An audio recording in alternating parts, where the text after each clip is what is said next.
আল্লাহ তাআলা বলেন, আল হাজ্জু আশহুরুম মা'লুমাত। হজের মাসসমূহ আল্লাহ তাআলা কর্তৃক সুনির্ধারিত। এজন্য হজের মৌসুম চলতেছে। আসলে আফসোসের বিষয় হলো, অনেক মানুষের এই হজ করার মতো সামর্থ্য থাকার পরেও ইচ্ছাকৃতভাবে অনেকেই এই হজ সম্পাদনে বিলম্ব করে থাকে। অনেকের ধারণা যে এখন আমি যুবক সুস্থ মানুষ, এখন হজ করব কেন, আরো কিছুকাল পরে হজ করব, যত পাপ টাপ হবে, যখন আর পাপ করার শক্তি থাকবে না, আমি হজ করে একবারে মসজিদে যে ঢুকবো আর আল্লাহর রাস্তায় বাইরে হবো না। অপেক্ষা করতে থাকে বার্ধক্যে উপনীত হওয়ার। অথচ হাদিসের মধ্যে হজকে এক প্রকার জেহাদের সাথে তুলনা করা হয়েছে। স্বাভাবিকভাবে এখনকার সময়ে ওমরাতে যে কষ্ট হয়, হজে তো আরো কষ্ট বেশি। এজন্য উচিত সামর্থ্য যখন হবে, শারীরিক সুস্থতা থাকতে থাকতে, সামর্থ্য থাকতে থাকতে হজ সম্পাদন করা। নিলে বুড়াকালে হয়তো টাকা পয়সার জোরে হজ করা যাবে ঠিক, কিন্তু হজের মজা উপলব্ধি হবে না। এজন্য আমাদের দেশের মুরব্বীরা যখন হজ ওমরা সফর শেষ করে আসে, আইসা অনেক অনুযোগ অভিযোগ কয়, ওই যে বিভিন্ন দেশের এক একটা আছে হাতির মতো লম্বা, ধাক্কা দিয়া ফেলাই দিচ্ছে। আপনি তো 70 বছরে গেছেন, ও তো 25-30 বছরের তাগড়া যুবক, ও তো ধাক্কা দিয়া ফেলাই দিবেই। এজন্য বিশেষ করে আমাদের উপমহাদেশের মানুষ, আমরা এই হজের ক্ষেত্রে ইচ্ছাকৃত বিলম্ব করি। এটা ঠিক না। যখনই সামর্থ্য হবে তখনই হজ করে ফেলতে হবে। মনে করেন একটা সময় হজের খরচ ছিল 2 লাখ 2.5 লাখ টাকা, কথার কথা। ওই সময় একজনের কাছে হজের সফর শেষ করে আসা পর্যন্ত যত খরচ তার পরিবারের জন্য দরকার, এই অতিরিক্ত অর্থ তার কাছে আছে। যাওয়ার জন্য যত কিছু দরকার, এই খরচটাও তার কাছে অবশিষ্ট আছে। এই যে খরচ আছে, তো হজ ফরজ হয়ে গেছে। এখন কি হলো, আপনি এই বছর সুযোগ ছিল, করলেন না ইচ্ছাকৃতভাবে, আগামী বছর আপনার কাছে সামর্থ্য নাই, টাকা নাই। কিন্তু টাকা না থাকে না থাকুক, এই যে ফরজটা যে আমার আপনার উপরে রয়ে গেল, টাকা না থাকার কারণে এটা চলে যাবে না, এটা বাকি থেকে যাবে ফরজটা। এজন্য অনেক মানুষ আছে, জীবনে এক সময় হজ ফরজ হয়েছে, ইচ্ছাকৃতভাবে করে নাই, পরবর্তীতে তার আর সামর্থ্য ছিল না, তার উপর থেকে ওই যে ফরজ হয়েছে, শরঈ কোনো ওজর, শরঈ কোনো বাধা তার জন্য ছিল না, রাষ্ট্রীয় কোনো বাধা ছিল না, পাসপোর্ট জনিত বাধা ছিল না, ভিসা জনিত বাধা ছিল না, শারীরিক অসুস্থতা ছিল না, সে সব দিক দিয়ে পারফেক্ট ছিল, কিন্তু ইচ্ছা করে যায় নাই। তাহলে তার উপরে যেই ফরজটা বাকি রয়ে গেল, এই বিষয়টা তার জন্য খুব ভালো হবে না। এটার জন্য তাকে আখিরাতে শাস্তি ভোগ করা লাগতে পারে, আল্লাহ যদি মাফ না করে। এজন্য উচিত হলো সামর্থ্য হওয়ার সাথে সাথে হজ ফরজ হওয়ার জন্য যেই পরিমাণ সম্পদ থাকা দরকার, এটা হওয়ার সাথে সাথেই হজ করে ফেলা, এটা আমাদের দরকার। আর ইয়ংকালেই হজ করা দরকার। কারণ অনেক সময় কিছু আমলের কারণে অনেক ধরনের পাপ থেকে বাঁচা যায়। যেমন ওলামায়ে কেরাম দাড়ি রাখার ব্যাপারে উদ্বুদ্ধ করেন। দাড়ি রাখলে কি হয়, বলে অনিচ্ছায়ও অনেক পাপ থেকে বাঁচতে হয়। একজন দাড়িবিহীন বেনামাজি, যাদের দাড়ি নাই, আমি তাদেরকে ছোট করতেছি না, আল্লাহ রাখার তৌফিক দান করেন, বলি আমিন। কারণ হতে পারে অনেক দাড়িওয়ালা মানুষের চাইতে তাকওয়ার দিক দিয়ে অনেক দাড়িবিহীন মানুষ অনেক ঊর্ধ্বে হতে পারে। আমি একটা সুন্নাহ বা আমলের কথা বলতেছি, যে ছোট ছোট অনেক আমলের দ্বারা বড় বড় বিষয় থেকে বাঁচা যায়। একজন নামাজি দাড়িবিহীন, আর একজন বেনামাজি দাড়িওয়ালা, দুইজন ব্যক্তি যদি একই জায়গায় একই পাপ করে, দেখবেন দাড়িবিহীন নামাজির চাইতে দাড়িওয়ালা বেনামাজিরে মানুষ টিটকারি করবে বেশি। ধর্মিয়া দাড়ি রেখা মিয়া উল্টা পাল্টা কাম করেন, দাড়ির সম্মান রাখতে পারেন না, রাখছেন কেন? তার মানে দেখুন, দাড়ির কারণে অনেক সময় অনিচ্ছায় অনেক পাপ থেকে বাঁচা সহজ হয়।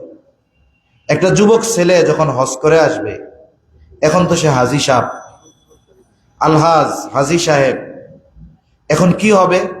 এই যে হজ করে আসার কারণে, হাজি সাহেব হয়ে যাওয়ার কারণে দেখবেন যৌবনের যেই অনেক গোনা, শয়তান যৌবনকালে যেই পাপগুলার দিকে ধাবিত করে, জবানের গোনা হোক, চোখের গোনা হোক, অন্যান্য গোনা হোক, এই যে হজ করে আসছে হাজি সাহেব, এই বিষয়টার কারণে দেখা যাবে সে যৌবনকালে অনেক ধরনের বড় বড় কঠিন গোনা থেকে বাঁচা তার জন্য সহজ হয়ে যাবে।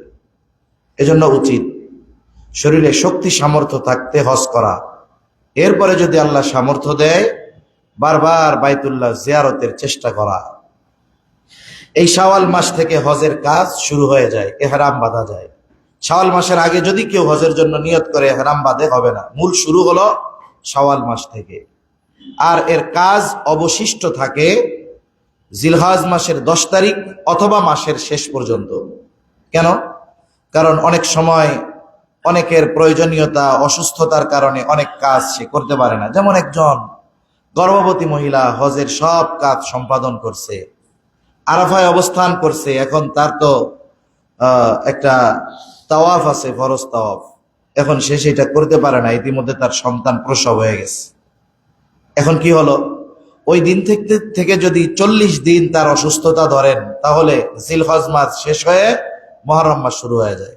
এনার ক্ষেত্রে মাসালা ভিন্ন, ইনি পরবর্তীতে ওই তাওয়াফ বা অন্যান্য যা ওনার বাকি আছে, এই তাওয়াফের কাজ উনি ওটা পরবর্তীতে সম্পাদন করবে। এমনি স্বাভাবিকভাবে শাওয়াল মাস থেকে শুরু হয়ে নিয়ে জিলহজ মাসের শেষ পর্যন্ত, এটা হলো সুনির্দিষ্ট সময়। তবে যদি অসুস্থতা, এমন কোন জরুরত যেটা তাকে ওই কাজগুলো সম্পাদনে বাধাগ্রস্ত করেছে, তার জন্য ভিন্ন। তো সম্মানিত উপস্থিতি, সেই হজের মাস চলতেছে।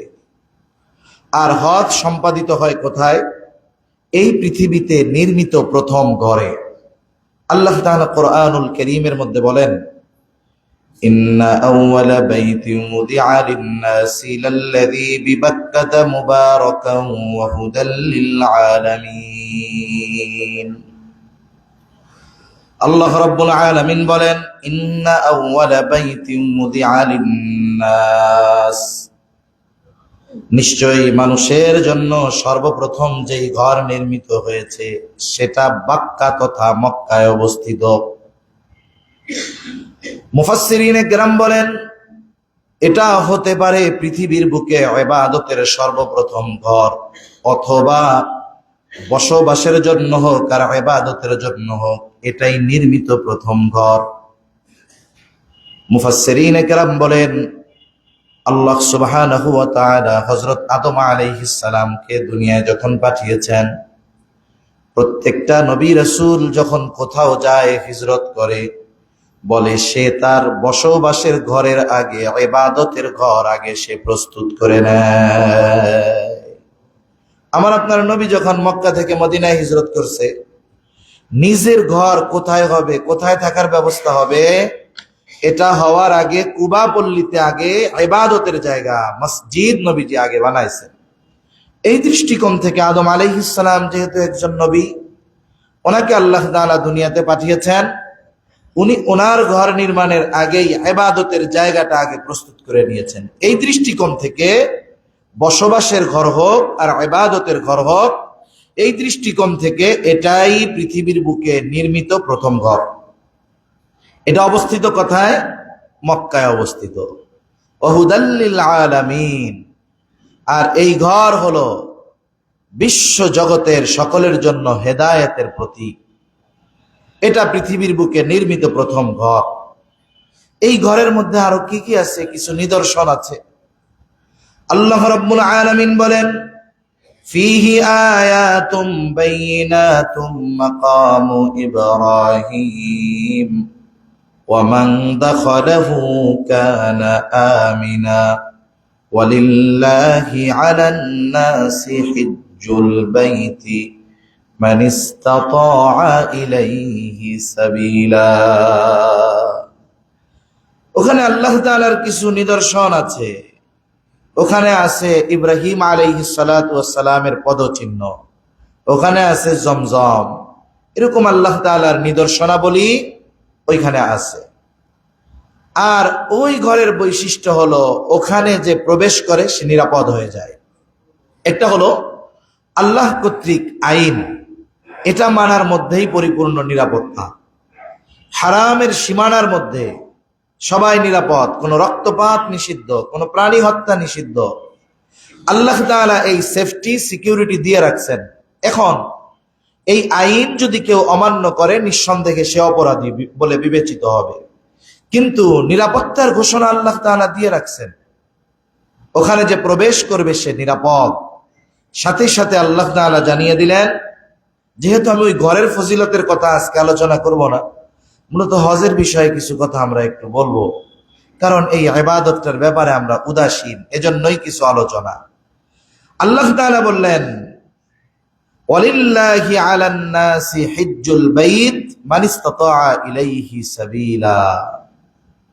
আল্লাহ রাব্বুল আলামিন যারে সামর্থ্য দিয়েছে, আল্লাহ সুবহানাহু ওয়া তাআলা যাকে তৌফিক দিয়েছে সেখানে যাওয়ার, হজ করবার, ওয়ালিল্লাহি আলান নাসি হিজ্জুল বাইত, আল্লাহর জন্য তার উপরে হজ করা এটা আবশ্যকীয় আল্লাহ তাআলা করে দিয়েছেন। ওইখানে যাওয়ার সামর্থ্য যার আছে, ওইখানে যে সফর করতে সক্ষম, সফরের কোনো বাধা যার নাই, তার যদি সামর্থ্য থাকে তাহলে তার জন্য হজকে ফরজ করে দিয়েছেন কে? আল্লাহ।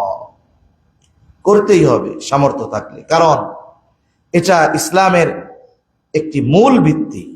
যেই 5টি ভিত্তি আছে এর মধ্যে একটি হলো হজ। হজ সামর্থ্য থাকলে হজ করা।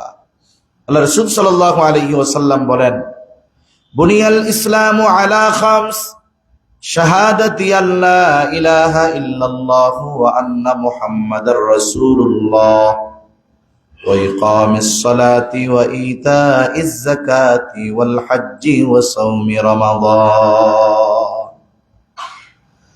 আল্লাহ রাসূল সাল্লাল্লাহু আলাইহি ওয়াসাল্লাম বলেছেন, ইসলামের ভিত্তি 5টি, এর মধ্যে একটি হলো কি?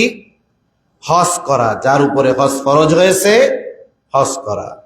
ইসলামের যে ইবাদত গুলো আছে, খুব সুন্দর ব্যালেন্স ইবাদতের। কিছু ইবাদত আছে যেটা শুধু শারীরিক সামর্থ্যের সাথে সম্পৃক্ত, কিছু ইবাদত আছে যেটা শুধু অর্থনৈতিক সামর্থ্যের সাথে সম্পৃক্ত। আর হজ হলো উভয়টার সমন্বয়। শুধু অর্থ থাকলেই হয় না, শারীরিক অ্যাবিলিটি দরকার, সুস্থতা দরকার। একজন ঘরে পড়ে আছে, সেন্সলেস, অনেক টাকার মালিক, তার জন্য হজ ফরজ না, কারণ সে তো জ্ঞানহীন অবস্থায় আছে, সে হজের আহকাম গুলো পালন করবে কেমনে? হজ হলো অর্থ আর শারীরিক সামর্থ্য দুটার সমন্বয়ে গুরুত্বপূর্ণ একটি ইবাদত। এই হজ ফরজ। এখন যারা হজ না করে তাদের ব্যাপারে আল্লাহ তাআলা হুঁশিয়ারি দিয়েছেন, আল্লাহ তাআলা তাদেরকে সতর্ক করেছেন। আল্লাহ রাব্বুল আলামিন বলেন, ওয়ামান কাফারা ফাইন্নাল্লাহা গানিয়্যুন আনিল আলামিন। আল্লাহ তাআলা যে হজকে ফরজ করলেন, এটাকে যদি কেউ অস্বীকার করে, আল্লাহর এই আদেশ যদি কেউ অমান্য করে, হজ যদি কেউ না করে, হজের ফরজিয়াতকে বিশ্বাস করা, এটা না করলে ঈমান থাকবে না। যদি কেউ হজের বিধানকে অস্বীকার করে তাহলে তার ঈমান চলে যাবে। আর সামর্থ্য আছে, হজ করে নাই অথবা হজের ফরজিয়াতকে অস্বীকার করে, আল্লাহ তাআলা বলেন, ফাইন্নাল্লাহা গানিয়্যুন আনিল আলামিন। আর যারা এটা কুফরি করে, অস্বীকার করে, তারা জেনে রাখো, ফাইন্নাল্লাহা গানিয়্যুন আনিল আলামিন, আল্লাহ তাআলা বিশ্ববাসীর থেকে অমুখাপেক্ষী, বেনিয়াজ। আল্লাহ তাআলা আমার আপনার ইবাদতের মুখাপেক্ষী না। এমনটা যদি কেউ ভাবে যে আমরা হজে গেলে আল্লাহ তাআলার কোনো লাভ আছে, নাউজুবিল্লাহ। আমি আপনি যদি কথার কথা সর্বোচ্চ বুজুর্গ হয়ে যাই ইবাদত করতে করতে, এতে আল্লাহ তাআলার কোনো লাভ নেই, লাভ আমার। আবার কোনো ব্যক্তি যদি সর্বোচ্চ নাফরমানি করে, আল্লাহ তাআলার কোনো ক্ষতিই নেই, ক্ষতি তার নিজের।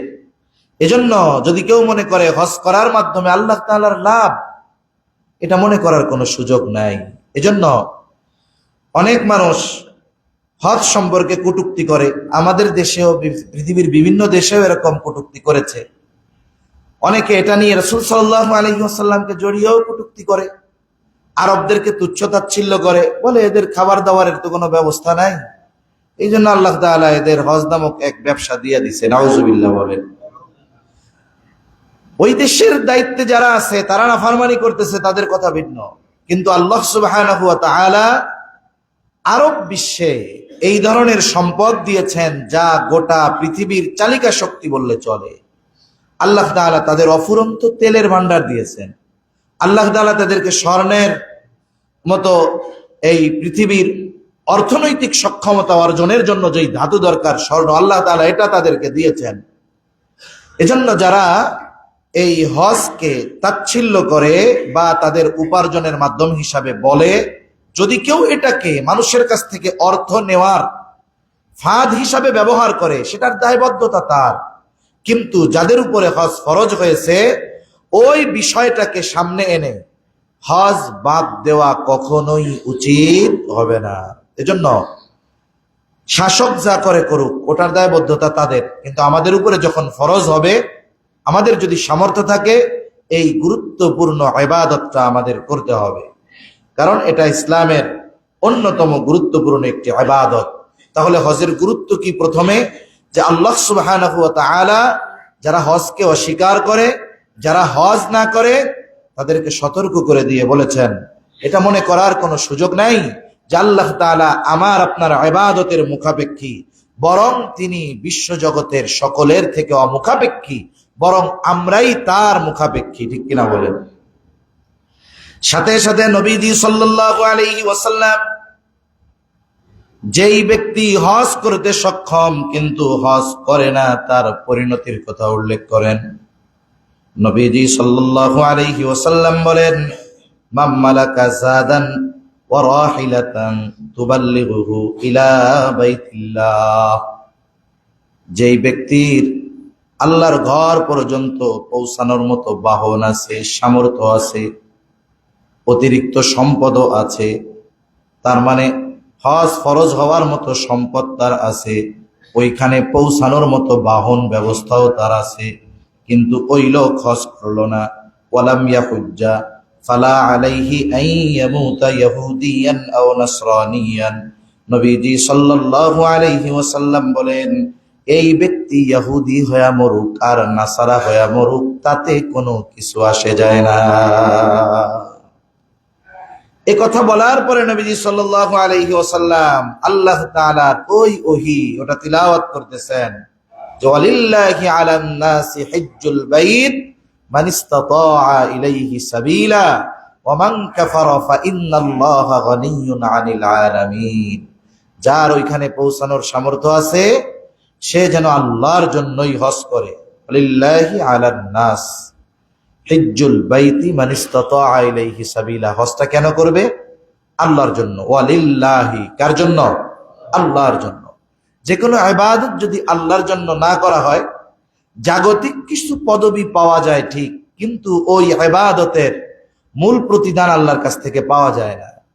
মানুষকে দেখানোর জন্য দান করলে দানবীর হওয়া যায়, সমাজের মানুষের সেবা করলে সমাজ সেবক হওয়া যায়, নামাজ পড়লে নামাজি হওয়া যায়, অন্যান্য ইবাদত করলে ওই ইবাদতের দ্বারা তাকে ভূষিত করা হয়, হজ করলে হাজী সাহেব হওয়া যায়, আলহাজ হওয়া যায়। এটা জাগতিক কিছু পদবি, কিন্তু যদি ওই ইবাদতগুলো আল্লাহর জন্য না করা হয়, তাহলে ওই ইবাদতের মূল প্রতিদান আল্লাহ তাআলার থেকে পাওয়া যায় না। এজন্য আল্লাহ তাআলা বলেন, ইন্নামা ইয়াতাকাব্বালুল্লাহু মিনাল মুত্তাকিন, ইবাদত তো কবুল হয় মুত্তাকিনদের, আর মুত্তাকি যারা, এরা তাদের ইবাদত ছোট হোক আর বড় হোক একমাত্র আল্লাহ তাআলার জন্য করে। এজন্য আমরা হাজী সাহেব হওয়ার জন্য, আলহাজ হওয়ার জন্য হজ করব না, হজ একমাত্র আল্লাহ তাআলার সন্তুষ্টির জন্য করব। সাথে সাথে নবীজি সাল্লাল্লাহু আলাইহি ওয়াসাল্লাম আর হাদিসের মধ্যে বলেন, মাল্লাম ইয়ামনাহু আনিল হজ্জি হাজাতুন যাহিরাতুন আও মারাদুন হাবিসুন আও সুলতানুন জাইরুন ওয়ালাম ইয়াহুজ্জা ফালইয়ামুত ইনশাআ ইয়াহুদিয়ান আও ইনশাআ নাসরানিয়া। নবীজি সাল্লাল্লাহু আলাইহি ওয়াসাল্লাম বলেন, যার এমন কোন প্রকাশ্য বাধা নাই যা তাকে হজ থেকে বাধা প্রদান করে, অথবা সে এমন অসুস্থ নয় যে অসুস্থতা তাকে হজ থেকে বাধা প্রদান করে। স্বাভাবিক কম বেশি অসুস্থতা প্রত্যেকটা মানুষের মধ্যেই আছে। সর্বোচ্চ সুস্থ মানুষও যদি গিয়ে এমআরআই করায়, সিটি স্ক্যান করায়, দেখা যাবে তারও 5-7টা রোগ ধরা পড়ছে। তার মানে এই দৃষ্টিকোণ থেকে আমরা সবাই রোগী, মানসিকভাবে সবাই রোগী, এটা থাকতেই পারে। কিন্তু রোগটা হলো এইরকম ব্যাধি যেটা তার নড়াচড়া করার সামর্থ্য নাই, তার এক জায়গা থেকে আরেক জায়গায় যাওয়ার মতো অবস্থা নাই। এখন একজন হার্টের পেশেন্ট, সে যদি রিং পরায়, ব্লক হলে রিং পরাইলে সে মোটামুটি সুস্থ। স্বাভাবিক যে অসুস্থতাগুলো আছে, একেবারে বিছানা ধরা শয্যাশায়ী যদি সে না হয়, তাহলে তো এটা তার সফরের জন্য কোনো বাধা হয় না। অথবা যদি এমন হয়, এমন শাসক যে ওই দেশের শাসক তারে ব্লক দিয়া রাখছে, সে ভিসা পাইতেছে না, অথবা তার পাসপোর্ট হইতেছে না, এগুলো তার ওজর। এগুলো যদি তার না থাকে, সামর্থ্য আছে আর এই ধরনের কোনো প্রবলেম তার নাই, প্রকাশ্য কোনো অসুবিধা নাই, প্রকাশ্য কোনো বাধা নাই, সে অসুস্থতায় শয্যাশায়ী হয়ে যায় নাই, চলাফেরা সব করতে পারে, বেড়াবেড়ি করতে পারে, আবার শাসকের পক্ষ থেকে কোনো বাধা নাই, এখন সে ইচ্ছা করে বিলম্ব করতেছে, হজ করে না। নবীজি সাল্লাল্লাহু আলাইহি ওয়াসাল্লাম বলেন, সে ইহুদি হইয়া মরুক, সে চায় ইহুদি হইয়া মরুক, সে চায় নাসারা হইয়া মরুক, তাতে কিছু আসে যায় না। তাহলে একটা জিনিস চিন্তা করেন, একটা মানুষ যখন আর একটা মানুষকে কোনো বিষয়ের আদেশ দেয়, খুব সুন্দর মতো বুঝায়, মহব্বত করে, আদর করে, দরদ দিয়ে যখন বুঝায়, দেখা যায় যাকে বুঝাইলো এই আধা ঘন্টার ওয়াজ বা তার আধা ঘন্টার ব্রিফিং, তার মধ্যে কোনো রেখাপাত করতে পারে নাই। সে ওই লোহা পিটানোর মতো বলে যেই সেই, যেই সেই, মানে অবস্থা যা তাই, ছাগলের ওয়াজ করার মতো আর কি। কান ধরে ওয়াজ করছে, ওই বাড়িতে যাবি না, ওর যে শাক টাক লাগাইছে এগুলা খাবি না। এখন ছাগল কি করে, কান ছাড়ার পরে প্রথমে ঝাড়া দিয়া কয়, আপনার ওয়াজ আমি কিছু শুনি নাই, আমি যাই খাই আসি। যদি আমাদের ওরকম অবস্থা হয় যে এত গুরুত্ব সহকারে আল্লাহ তাআলা বললেন, এত গুরুত্ব দিয়ে নবীজি সাল্লাল্লাহু আলাইহি ওয়াসাল্লাম বললেন, এরপরেও যদি এই গুরুত্বটা আমাদের হৃদয়ে রেখাপাত না করতে পারে, তাহলে এটা আমাদের জন্য বড় দুর্ভাগ্যের বিষয়, এটা আমাদের জন্য বড় কষ্টের বিষয়। এজন্য এটা গুরুত্বপূর্ণ একটা ইবাদত, যাদের সামর্থ্য আছে আমরা করব। অনেকে বলতে পারে আগামী বছর করি। আপনি যদি এজেন্সিগুলোর সাথে খোঁজ নেন, আপনি এখনো যাইতে পারবেন। বাংলাদেশে কোটা সহজে পূরণ হয় না, যে পরিমাণ টাকা। যাদের সামর্থ্য আছে একটু খোঁজ নিলে সে আরো পরে রেজিস্ট্রেশন করে আরো পরে যাইতে পারবে। এসব ব্যবস্থাপনা থাকে, এগুলার ব্যবস্থা থাকে। এজন্য ইচ্ছাটা হলো মূল। কিন্তু অনেকে যখন অ্যামাউন্টটার দিকে তাকায়, আরে 6 লক্ষ টাকার মতো চলে যাবে, আবার গেলে 4 লাখ টাকার মার্কেট না করলে হয়। আপনি যাবেন আল্লাহর ঘরে, নিয়তই তো প্রথমে বরবাদ, মার্কেট করতে যায়। এগুলো কোন ধরনের নিয়ত? আপনি আপনার যদি সামর্থ্য থাকে, আল্লাহ রসুল অথবা আল্লাহ তাআলা কি বলছে যে তোমার হজের টাকা আছে, আর যদি তোমার মার্কেটিং এর টাকা না থাকে তাহলে কিন্তু হজে যাওয়া লাগবে না।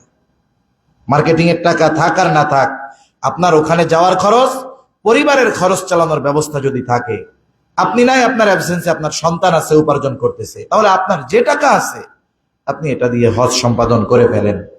এটা গুরুত্বপূর্ণ একটা ইবাদত, এ ব্যাপারে আমরা উদাসীনতা না করি।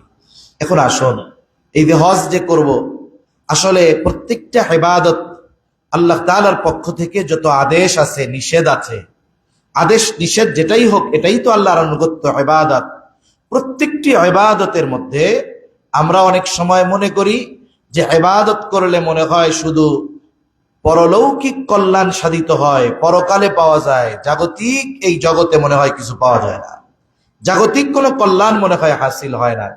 তবে এটা বাস্তব যে অবশ্যই অবশ্যই প্রত্যেকটি ইবাদত, সেটা আদেশ হোক আর নিষেধ হোক, প্রত্যেকটা ইবাদতে পরলৌকিক কল্যাণের সাথে সাথে ইহকালীন কল্যাণও আল্লাহ তাআলা রাখেন। প্রত্যেকটা ইবাদতে বান্দার জন্য দুনিয়ারও কিছু কল্যাণ আল্লাহ তাআলা রাখেন। এজন্য আল্লাহ তাআলা কোরআনুল কারীমে তো বলছে, মান আমিলা সালিহাম মিন যাকারিন আও উনসা ওয়া হুয়া মুমিন ফালানুহইয়ান্নাহু হায়াতান তাইয়্যিবা ওয়া লানাজজিয়ান্নাহুম আজরাহুম বিআহসানি মা কানু ইয়ামালুন। আল্লাহ রাব্বুল আলামিন বলেন, মান আমিলা সালিহাম মিন যাকারিন আও উনসা, যে নেক আমল করে, আমলে সালেহ করে, হোক নারী অথবা পুরুষ, ওয়া হুয়া মুমিন, আর সে মুমিন। তার মানে মুমিন নারী অথবা পুরুষ যদি নেক আমল করে, আল্লাহ তাআলা বলেন ফালানুহইয়ান্নাহু হায়াতান তাইয়্যিবা, আল্লাহ তাআলা তাকে হায়াতে তাইয়্যিবা, পবিত্র জিন্দেগি দান করে। এই পবিত্র জীবনের তাফসিরে মুফাসসিরিনে কেরাম বলেন, আল্লাহ তাআলা তাকে পবিত্র এক জীবন দেয়, এর উদ্দেশ্য হলো আল্লাহ তাআলা তাকে অমুখাপেক্ষী জীবন দেয়, আল্লাহ তাআলা তার জরুরত পূরণের ব্যবস্থা করে দেয়, আল্লাহ তাআলা ইবাদতের মধ্যে মজা দান করে, আল্লাহ তাআলা তাকে স্বল্পে তুষ্টতা দান করে। তার মানে ইমানদার নারী পুরুষ ইবাদতের মাধ্যমে এই গুরুত্বপূর্ণ বিষয়গুলো দুনিয়ায় অর্জন করে। তার মানে মানুষের কাছে তার হাত পাতা লাগে না, তার প্রয়োজন মেটানোর ব্যবস্থা আল্লাহ নিয়ে নেয়, ইবাদতে মজা পায়, স্বল্পে তুষ্টতা সে অর্জন করতে পারে।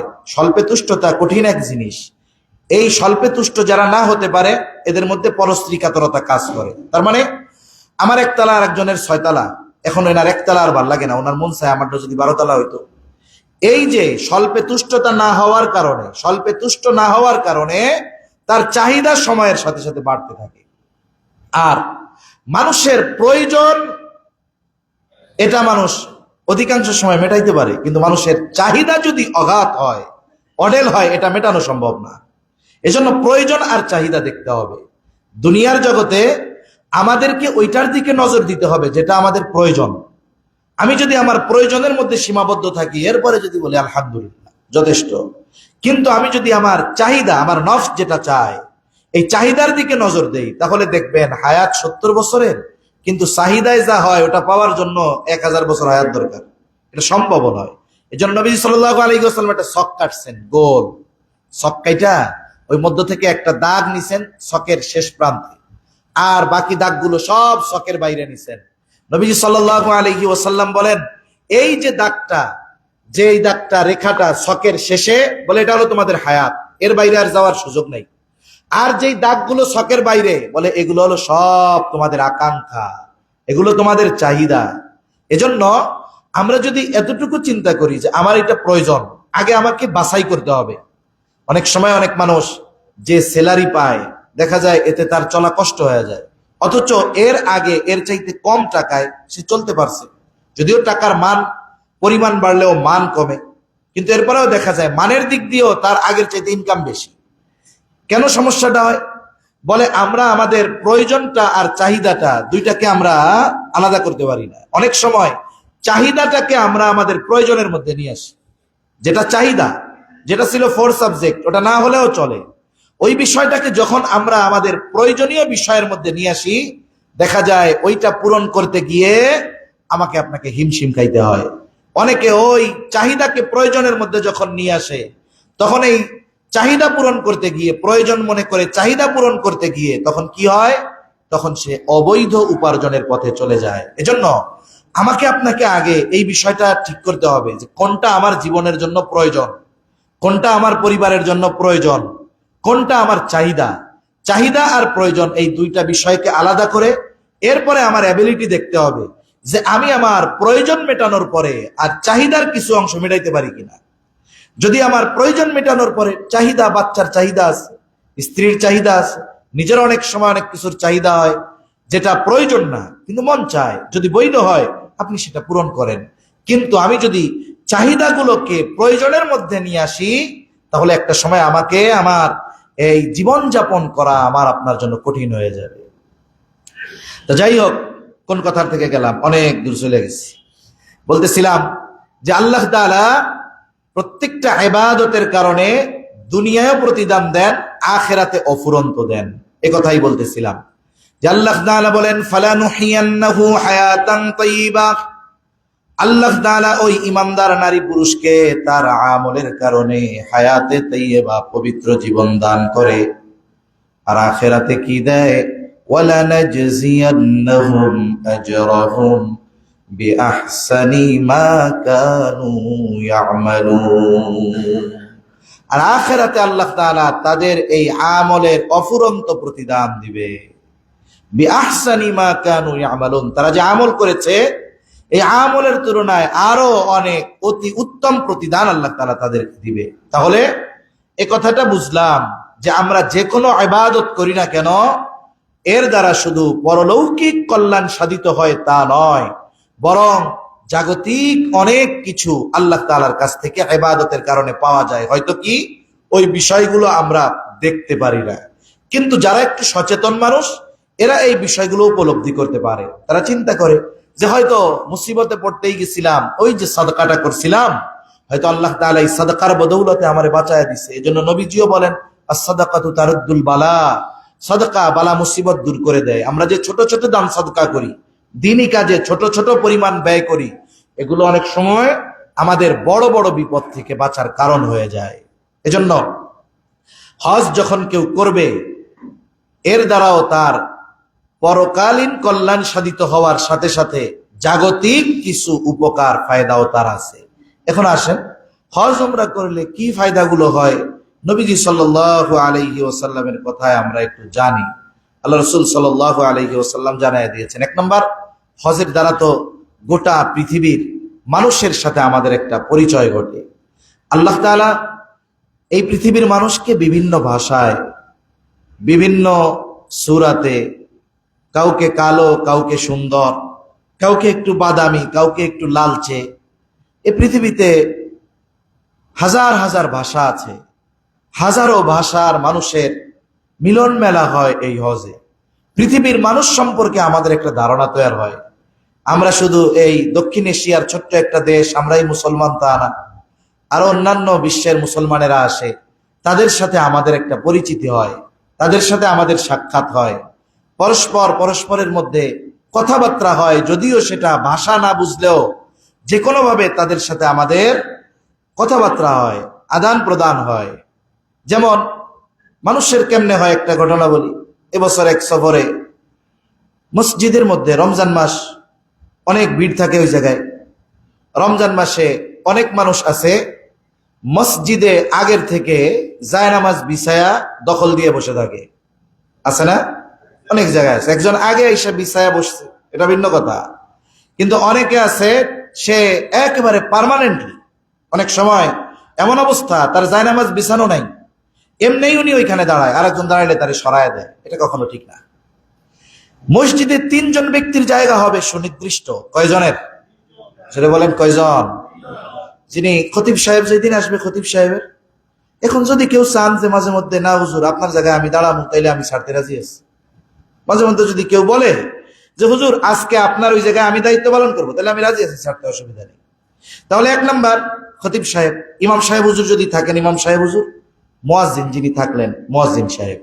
এখন খতিব সাহেব নাই, ইমাম সাহেবও নাই, মুয়াজ্জিন সাহেব নামাজ পড়াবে, তাহলে এই পেছনে সরাসরি যিনি দাঁড়াবেন তাকে ইমাম সাহেব যিনি থাকবেন ওই দিন, ওনার যদি কোনো কারণে নামাজ ছুটে যায়, ওনার ওযু ছুটে যাইতে পারে, স্বাভাবিক বিষয়, ঠিক না? অসুস্থ হয়ে যেতে পারেন, তাহলে এমন ব্যক্তি ওনার পেছনে দাঁড়াবে যিনি নামাজ পড়াতে সক্ষম। এই বিষয়টা খেয়াল রাখবো। এখন যিনি আগে আসছেন, আগে আইসা বসতেন, সেটা ভিন্ন কথা, কিন্তু ওইখানের বিষয়টা অনেক সময় এরকম হয়, একজন জোহরের সময় বৈশা গেছিল, সে মাগরিবের সময় আইসা ওইখানে যদি কেউ বৈশা থাকে, ঠেলা কইব কি যে সরেন, এটা আমার জায়গা। আমি আসরের পরে, আসরের নামাজের পরে গিয়া ফাঁকা জায়গা, কিচ্ছু বিছানাও নাই, যায় নামাজও নাই, কিচ্ছু নাই, এমনি নামাজ পড়, কোরআন শরীফ পড়তেছি। এখন একটু পরে একজন সম্ভবত মিশরীয় হবে, উনি আইসা বলতেছে হাদা মাকানি, এটা আমার স্থান। পাশের থেকে আরেকজন, আমার পাশে আরেকজন, উনিও কোরআন তেলাওয়াত করে, যখন এই কথা বলছে আমি সেরা যাইতেছি, কিন্তু ওই পাশের লোক আমারে কয় এই জিনিস আপনি বসেন, এরে কইতেছে হাত হারাম, এর কোনো বৈধতা নাই, তোমার জায়গা কিসের এটা? এর সাথে দ্বন্দ্বই লেগে গেছে দুইজনের মধ্যে। আমি ঠেকাইতে পারি না। তারপরে একজন দূরে চলে গেছে। আমি বলতেছি দেখেন মানুষের মধ্যে কি হয়, দুইজন হয়তো একই দেশের হতে পারে, ভিন্ন দেশেরও হতে পারে। আমার পাশে যিনি কোরআন পড়তেছিলেন উনি আমারে বসায় রাখছেন, উনি পাশে আর এক জায়গায় বসতে যে বলছে হাদা মাকানি, ওনার আর এক জায়গায় বসাইছে, উনি দূরে সরে গেছে। এখন দুজনের মধ্যে একটু মনোমালিন্যতা হইতেছে না? আমরা হইলে তো গুসা করতাম, কইলো কি করতে বসে আমার সাথে এরকম এরকম করলো। তা আমি আবার দুইজনরে একটু ঠান্ডা বানাই দিলাম। এরপরে ওই প্রথম যেই লোকটা আইসা বলছে আমার জায়গা এটা, সে তার কাছে গিয়া মাফ চাইয়া দুইজনে কোলাকুলি করে তারপরে দুইজন দুইজনের হাসি মুখে আবার দুইজন দুইজনের জায়গায় চলে আসছে। তা দেখেন বিষয়টা কি, যে ওখানে গেলে সারা পৃথিবীর বিভিন্ন ভাষার, বিভিন্ন বর্ণের, বিভিন্ন রঙের মানুষের সাথে একটা পরিচয় ঘটে। এতে কি হয়, আমাদের মধ্যে যে সংকীর্ণতা থাকে এর একটা প্রশস্ততা ঘটে। এই জন্য সফরে জ্ঞান বাড়ে। আর এই দ্বীনি সফরগুলাতে শুধু জ্ঞান বাড়ে না, এর সাথে সাথে ঈমানও বাড়ে। এজন্য আমরা হজ উমরার সফর করার চেষ্টা করবো, আল্লাহ তৌফিক দান করেন। আসলে ওইখানে যে নিরাপত্তা আছে, শরঈ আইনের নিরাপত্তা তো আছে, সাথে সাথে আন্তরিকও একটা নিরাপত্তা অনুভব হয়। মানুষ কত রাত একা একা হাঁটতেছে, একা একা যাচ্ছে, কিন্তু কখনো নিজের মধ্যে অনিরাপত্তা অনুভব হয় না। 2 নম্বর, ঐক্যের শিক্ষা ওইখান থেকে পাওয়া যায়। এজন্য আল্লাহ তাআলা বলেন وَإِذْ جَعَلْنَا الْبَيْتَ مَثَابَةً لِلنَّاسِ وَأَمْنًا وَاتَّخِذُوا مِن مَّقَامِ إِبْرَاهِيمَ مُصَلًّى।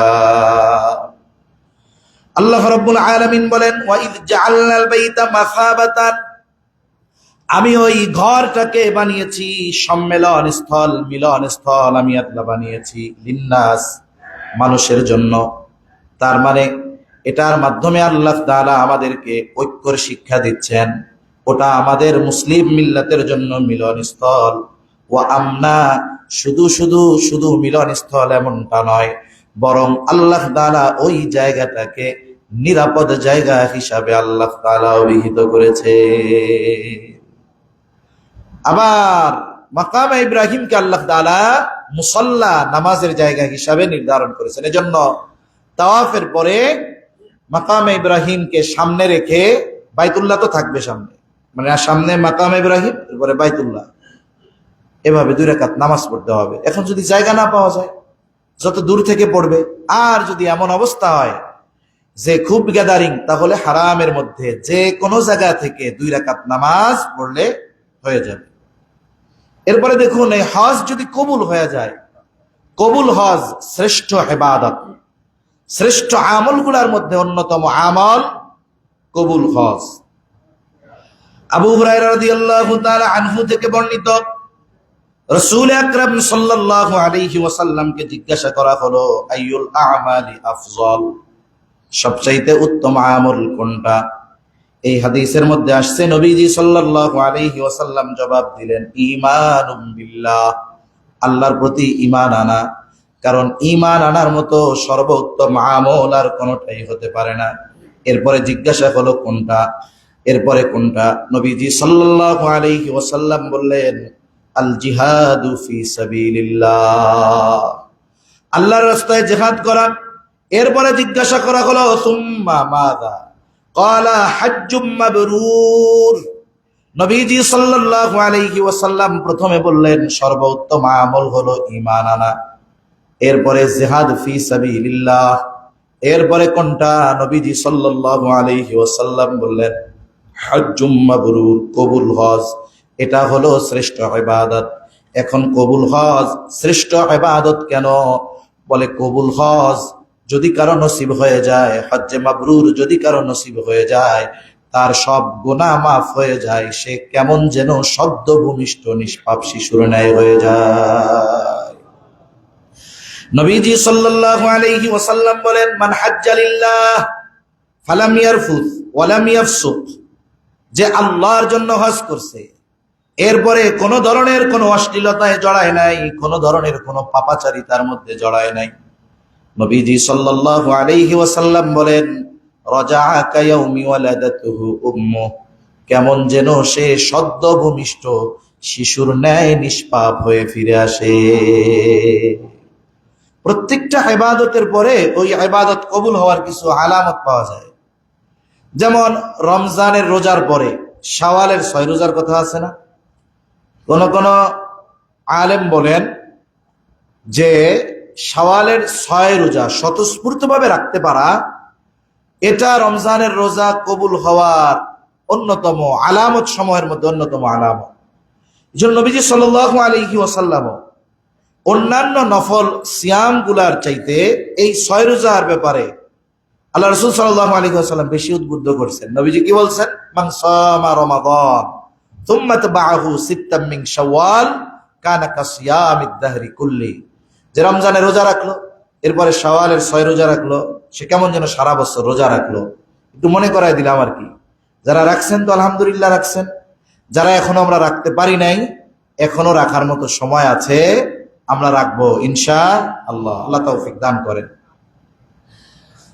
আবার আরেক বর্ণনার মধ্যে আসছে নবীজি সাল্লাল্লাহু আলাইহি ওয়াসাল্লাম বলেন, মান হাজ্জা লিল্লাহ ফালাম ইয়ারফুত ওয়ালাম ইয়াফসুক গুফিরা লাহু মা আল্লাহ রাব্বুল আলামিন মা তাকাদ্দামা মিন যামবি। আল্লাহ রাসূল সাল্লাল্লাহু আলাইহি ওয়াসাল্লাম বলেন, যেই ব্যক্তি আল্লাহর জন্য হজ করলো, হজের পরে কোনো পাপাচারে জড়ায় নাই, অশ্লীলতায় জড়ায় নাই, আল্লাহ রাব্বুল আলামিন তার অতীতের সব গুনাহগুলো মাফ করে দেয়। গুনাহটা মাফ হয় কেমন ভাবে? এমন ভাবে মাফ হয় সে কেমন যেন সদ্য ভূমিষ্ঠ শিশুর ন্যায় হয়ে যায়। তবে বান্দার হক এটা ব্যতীত। বান্দার হক 100 বছর হায়াত পাইলেও যদি প্রতি বছর হজ করে, বান্দার হক আল্লাহ মাফ করবে না।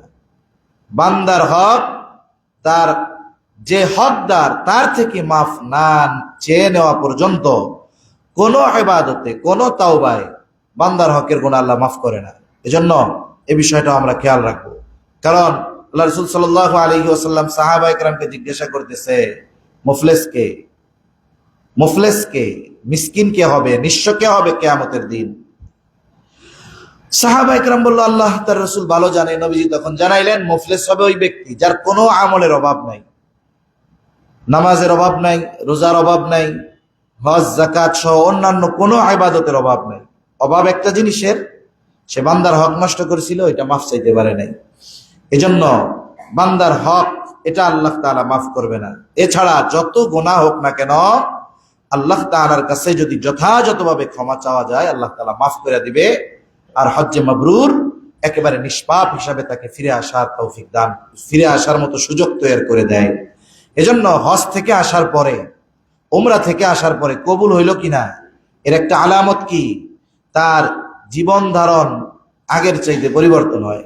এই যে আমাদের আব্দুল মুত্তালিব ভাই বলতেছে, উনি গেছে এক এলাকায় বেড়াইতে, বলবো না কোন এলাকায়, বলে ওই এলাকায় একজন 6-7 বার হজ করছে কিন্তু নামাজ পড়ে না। এখন উনি হজ করে হাজি হইছে, আলহাজ হইছে, কিন্তু ওনরা তো নামাজি হইতে পারে নাই। এটা বড় আফসোসের বিষয় যে তার হজ তাকে মসজিদে নিতে পারতেছে না, হজ তাকে নামাজ পড়াইতে পারতেছে না। তাইলে কি হলো?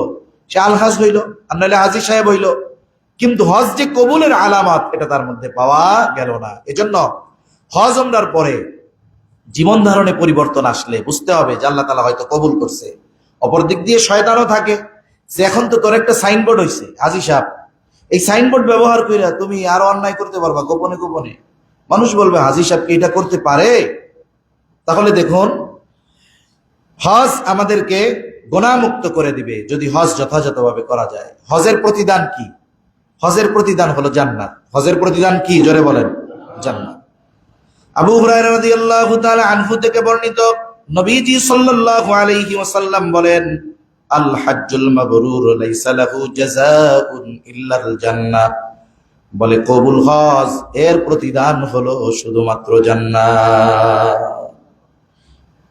সাথে সাথে অনেকে চিন্তা করে টাকা পয়সা যাইব গা হজ উমরা করলে, খরচ হইব, কি হইব, মায়েটার বিয়া দিতাম।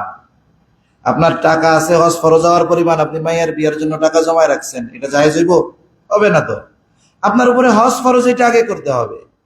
অনেকে মনে করে হজ করার মাধ্যমে অর্থ ব্যয় হয়, খরচ হয়, আরো গরিব হয়ে যেতে হয়। আসলে বিষয়টা এমন না।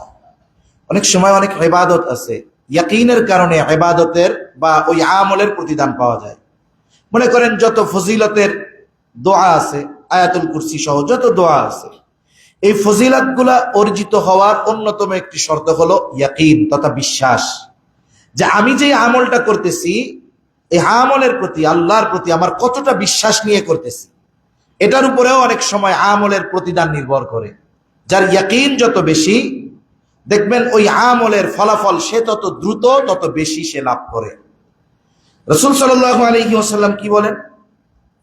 তাবিউ বাইনাল হজ্জি ওয়াল উমরাহ ফাইন্নাহুমা ইয়ানফিয়ানিল ফাকরা ওয়াদ দুনুব।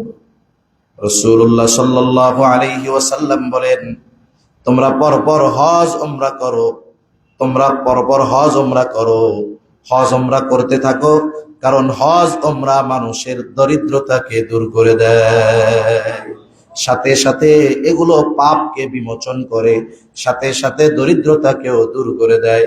এই জন্য হজ উমরা করার মাধ্যমে মানুষ গরিব হয় না, বরং আহকামুল হাকিমিনের কাছ থেকে চাওয়ার সুযোগ তার হয়ে যায়। যখন কেউ হজে যায়, রমজানে যদি উমরা করতে পারে, এর দ্বারা হজের সমান সওয়াব পাওয়া যায়। আবার হজ উমরা পালনকারী এরা হলো আল্লাহর প্রতিনিধি। কার প্রতিনিধি? ওয়াফদুল্লাহ, আল্লাহর প্রতিনিধি। নবীজি সাল্লাল্লাহু আলাইহি ওয়াসাল্লাম বলেন, আল হজ্জ ওয়াল উমরা ওয়াফদুল্লাহ, হজ আর উমরা পালনকারী এরা হলো আল্লাহ তাআলার প্রতিনিধি। ইন দাউহু আজাবু ওয়া ইন ইস্তাগফারু গুফিরা লাহুম। বলে এরা যেহেতু আল্লাহর প্রতিনিধি, এরা যদি আল্লাহ তাআলাকে ডাকে, আল্লাহ এদের ডাকে সাড়া দেয়। শুধু তাই না, আল্লাহর কাছে যদি গুনাহ থেকে মুক্তি চায়, মাফ চায়, আল্লাহ তাআলা তাদের মাফ করে দেয়। হজ উমরা যারা আদায় করে এরা আল্লাহ তাআলার মেহমান। আল্লাহ রাসূল সাল্লাল্লাহু আলাইহি ওয়াসাল্লাম বলেন, ওয়াফদুল্লাহি সালাতুন, তিন ধরনের মানুষ হইল এরা আল্লাহ তাআলার মেহমান। এক নাম্বার, গাজী, জিহাদের ময়দান থেকে যারা বিজয়ী বেশে ফিরে আসে। আল হাজ ওয়াল মু'তামির, যারা হজ করে উমরা করে। গাজী, হজ পালনকারী, উমরা পালনকারী, এরা হলো আল্লাহ তাআলার মেহমান। কার মেহমান? আল্লাহর মেহমান। যদি আমাদের কাউরে ডোনাল্ড ট্রাম্প বলে, তুমি আমার মেহমান হবা, কিন্তু সব খরচ তোমার, আমরা কয়েকজন না গেলেও অনেক মানুষ আছে এই সুযোগ ছাড়বে না, বিটা বাড়ি বেইসা এরপরেও ট্রাম্পের সাথে একবেলা খাওয়ার, তার কাছে যাওয়ার চিন্তা করবে। অথচ হজ উমরার মাধ্যমে আল্লাহর মেহমান হওয়া যায়। এজন্য সম্মানিত উপস্থিতি, যাদেরকে আল্লাহ সামর্থ্য দিছে, এই গুরুত্বপূর্ণ ইবাদতের ব্যাপারে অবহেলা করব না, গাফলতি করব না। আল্লাহ তাআলা আমাদের সবাইকে তার ঘর বেশি বেশি জিয়ারতের তৌফিক দান করেন। আমিন। ওয়া আখিরু দাওয়ানা আলহামদুলিল্লাহ।